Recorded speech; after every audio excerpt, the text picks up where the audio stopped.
মুঘল ইতিহাস বরাবরই ক্ষমতা ও রক্তপাতের ইতিহাস। মুঘল বংশে বেশ কিছু হতভাগ্য শাহজাদার জন্ম হয়েছিল, যাদের জীবন প্রবাহিত হয়েছিল করুণ পরিণতির দিকে। এর মধ্যে সবচেয়ে হতভাগ্য বলা যায় শাহজাদা খসরুকে। খসরু মির্জা ছিলেন সম্রাট আকবরের নাতি ও সম্রাট জাহাঙ্গীরের পুত্র।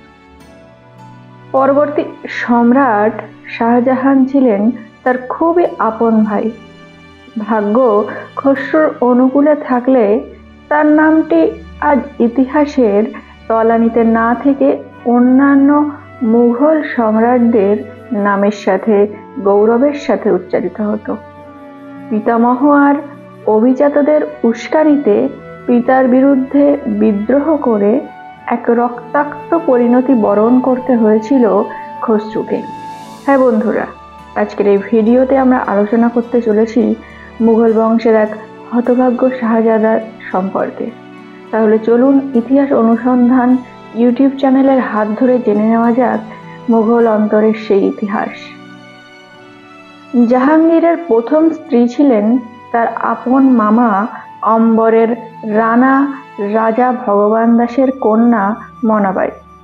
সময়টা তখন 1585 সালে হিন্দু ও মুসলিম রীতির সমন্বয়ে বিপুল আনুষ্ঠানিকতার মধ্যে দিয়ে জাহাঙ্গীরের বিয়ে হয়।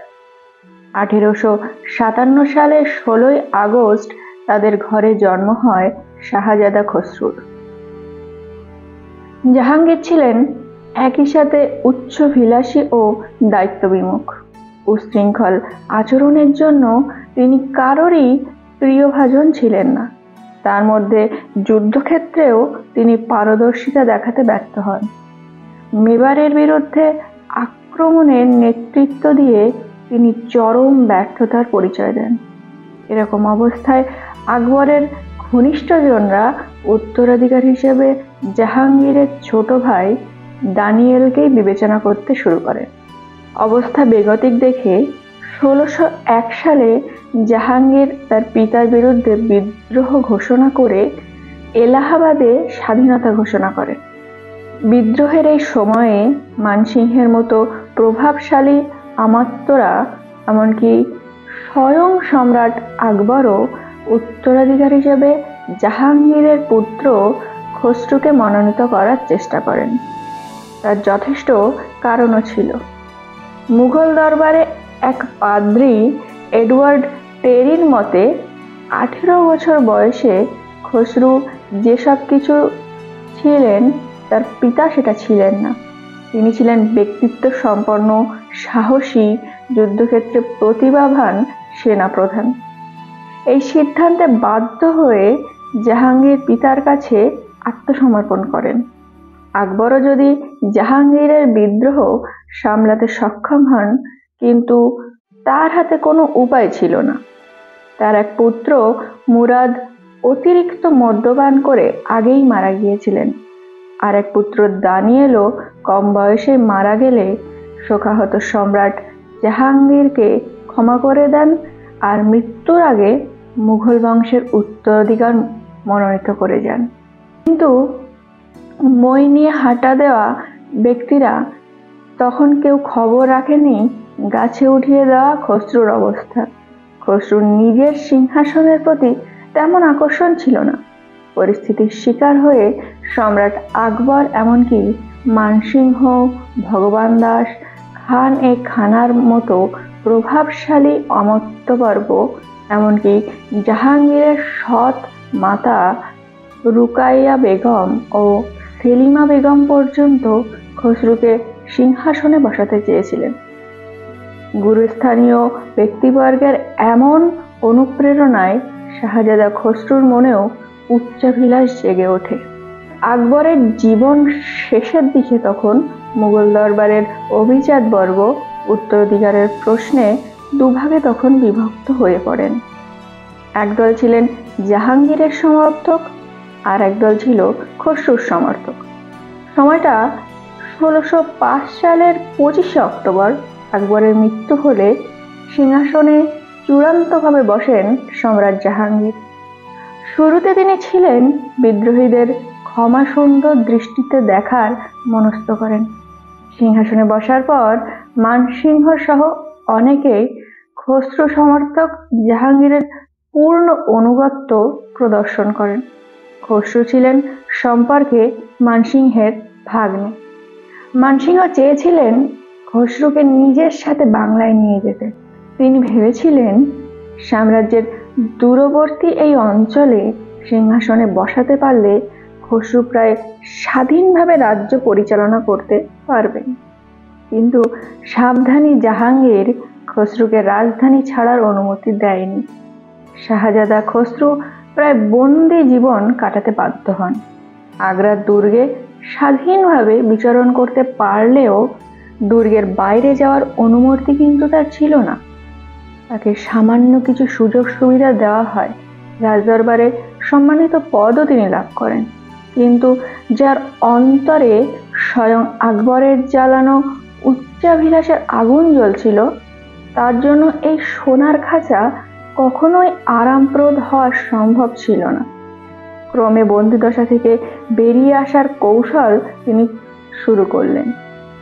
এই কাজে তাকে সাহায্য করলেন তৎকালীন অন্যতম বিচক্ষণ ব্যক্তি মির্জা শাহরুখের পুত্র মির্জা হাসান।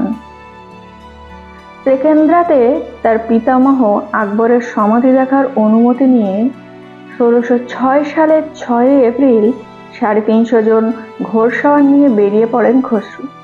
এরপর তিনি অগ্রসর হন মথুরার দিকে, যেখানে হুসেন বেগ 3000 ঘোড়সওয়ার নিয়ে তার সঙ্গে যোগ দেন। এবার খসরুর সম্মিলিত বাহিনী অগ্রসর হয় লাহোরের দিকে। পানিপথে তাদের সাক্ষাৎ হয় লাহোরের দিওয়ান আব্দুর রহিমের সাথে। আব্দুর রহিম এ সময় সম্রাট জাহাঙ্গীরের সাথে সাক্ষাৎ করার জন্য আগ্রা যাচ্ছিলেন। তিনি খসরুর প্রতি আনুগত্য প্রদর্শন করে এবং খসরু তাকে নিজের উজির নিযুক্ত করেন। এই সময় আর এক দূরদর্শী হুসেন বেগ এই অবস্থায় খসরুকে কাবুল অধিকার করে দিল্লি আক্রমণের পরামর্শ দেন।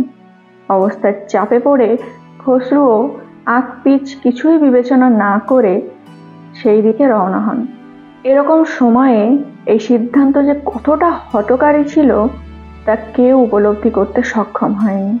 আসলে উচ্চাকাঙ্ক্ষী ও স্বাধীনতাকামী খসরুর জন্য পুনরায় বন্দিদশায় ফেরার চাইতে কোনো ন্যূনতম সুযোগ গ্রহণ করাই হয়তো বেশি সহজ ছিল। চেনাব নদীর পার হওয়ার সময় নিজের লোকের হাতেই খসরু বন্দী হন। বন্দী শাহজাদা ও তার অনুগামীদের লাহোরে নিয়ে আসা হয়। বা জাহাঙ্গীর বিদ্রোহীদের প্রতি কঠোর মনোভাব প্রদর্শন করেন। খসরুর প্রধান সমর্থক হুসেন বেগ ও আব্দুর রহিমের গায়ে যথাক্রমে গরু ও গাধার চামড়া পরিয়ে দেওয়া হয়। তারপর তাদের পেছনমুখো করে গাধার পিঠে চড়িয়ে সারা নগরী পরিক্রমণ করানো হয়। 12 ঘন্টার এই পরিক্রমণের ধকল না সইতে পেরে হুসেন বেগ মৃত্যুবরণ করেন। খসরুর বিশ্বাসী সমর্থকদের ফাঁসিতে ঝুলিয়ে মৃত্যু দেওয়া হয়। শাহজাদাকে হাতির পিঠে চড়িয়ে সে দৃশ্য দেখানো হয়। শাহজাদা খসরু ছিলেন কোমল মনের মানুষ। এই দৃশ্য দেখে তিনি একেবারে ভেঙে পড়েন। এরপরে খসরুর চোখে লোহার তার ঢুকিয়ে তাকে আংশিক অন্ধ করে দেওয়া হয়। খসরুকে সাহায্য করেছিলেন অর্জুন সিং নামে এক শিখ গুরু। এই গুরুর সমস্ত সম্পত্তি বাজেয়াপ্ত করা হয় এবং পরবর্তীতে তাকে মৃত্যুদণ্ড দেওয়া হয়। খসরুর জনপ্রিয়তা নিঃসন্দেহে তার ভাই খুররম বা শাহজাহান এর জন্য বড় হুমকি ছিল। তাই খসরুকে হত্যা করাই তার জন্য বেশি জরুরি হয়ে পড়েছিল। 1622 সালের জানুয়ারি মাসে এক রাতে খুররম রাজা বাহাদুর নামে এক ভৃত্যকে পাঠিয়ে তার অন্ধ ভাইকে শ্বাসরোধ করে হত্যা করান। হত্যার পরে তার দেহ বিছানায় এমনভাবে সাজিয়ে রাখা হয় যেন মনে হয় স্বাভাবিক মৃত্যু। খসরুর মৃত্যুতে জনতা আক্রোশে ফেটে পড়েন। মুঘল সাম্রাজ্যের ইতিহাসের পাতায় পাতায় পরিহাসের খেলা। সে জাহাঙ্গীর নিজে একদিন পিতার বিদ্রোহ করেছিলেন, তিনি নিজ পুত্রের বিদ্রোহের শিকার হলেন। আবার পুত্রের এই বিদ্রোহ একেবারে পেছনের কারণটাও কিন্তু ছিল এককালে তার নিজের পিতার বিরুদ্ধে বিদ্রোহ করা। যে সিংহাসনের জন্য সবচেয়ে যোগ্য ছিল সে অন্ধ অসহায় অবস্থায় হত্যার শিকার হলো, আর যে তাকে নিষ্ঠুরভাবে হত্যা করলো সেই খুররাম ইতিহাসে প্রেমের সমাধি বানিয়ে সুবিখ্যাত প্রেমিক শাহজাহান নামে পরিচিত হলো। তো বন্ধুরা, এই ছিল মুঘল বংশের এক হতভাগ্য শাহজাদা খসরু মির্জার ইতিহাস। ভিডিওটি যদি তোমাদের ভালো লেগে থাকে তাহলে আমাদের ইউটিউব চ্যানেল ইতিহাস অনুসন্ধানকে সাবস্ক্রাইব করে রেখো ইতিহাসের এরকম নতুন নতুন ভিডিও পাওয়ার জন্য।